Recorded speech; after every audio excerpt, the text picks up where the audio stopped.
L'honorable chef de l'opposition. Mr. Speaker, Statistics Canada reported terrible news for the Canadian economy today. It grew at a meager 1%, a third lower than foreseen, and lower than our population grew. In fact, it was the 8th out of the last 9th economic quarter where our per capita GDP shrunk. It's fallen more than any other G7 country since the year before COVID.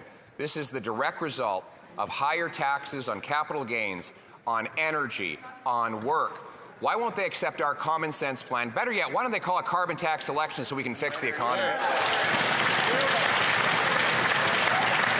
The Honourable Minister for Employment and Workforce Development. I know the leader of the official opposition doesn't like facts getting in the way of his good Halloween story, but here are the facts, Mr. Speaker. 1.6% inflation. The Bank of Canada Governor...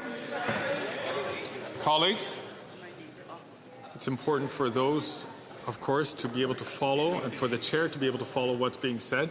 I'm having difficulty hearing this. I know people who are using the translation devices are also having difficulty. The Honourable Minister of Employment and Workforce Development from the top, please. Thanks, Mr. Speaker. There is a lot of chocolate being consumed on the other side. I can see how energized the Conservatives are, but they're upset because we're sharing the facts. 1.6% inflation in this country. Interest rates are down, 47,000 new jobs in the last month. The International Monetary Fund has Canada positioned as the fastest growing economy in the G7 in 2025. What else, Mr. Speaker? We're going to keep supporting Canadians. We're going to build houses from coast to coast. The Conservatives don't need to like it, but that's how we're supporting Canadians each and every day.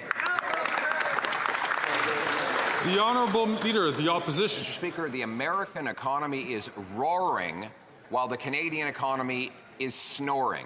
In the most recently reported economic quarter, U.S. GDP grew 3 times faster than Canadian, despite our out-of-control population growth. In fact, per-person income is now lower than it was 10 years ago in Canada, while it's gone up 18% in the U.S.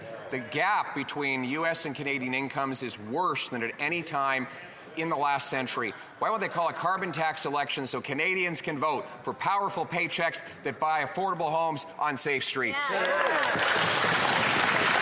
Honourable Minister for Employment and Workforce Development. Mr. Speaker, it's quite surprising that the Leader of the Opposition isn't taking the bare facts on board, but quite frankly, not just 1.6 inflation or 47,000 jobs. Let's go to what he's trying to distract Canadians from, which as Leader of the official opposition, as somebody who someday wants to sit on this side of the House, will simply not go and do the work to get his security clearance. He will not protect his MPs. He will not protect Canadians. Shame on him, Mr. Speaker. Get his security clearance. The Honourable Leader of the Opposition. Canada's collapsing per-person economy.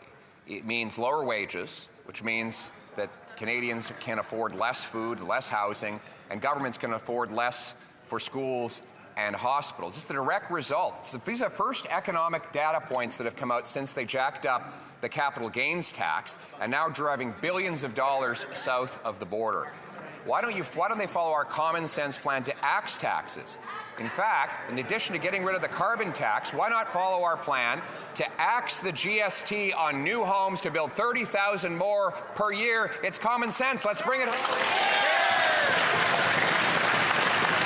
The Honourable Minister for Employment and Workforce Development. Mr. Speaker, we can do the facts game all day long. Let's just focus. The Leader of the Opposition likes to remind people that he has roots in Alberta. So let's talk about the Liberal government's investments in Alberta, Mr. Speaker. $22 billion in clean energy investments, for clean electricity, for hydrogen, for greening the grid, for making sure that we have the greenest barrel of oil in the world, Mr. Speaker. The third in the world for foreign direct investment. We are the #1 in the world per capita for foreign direct investment.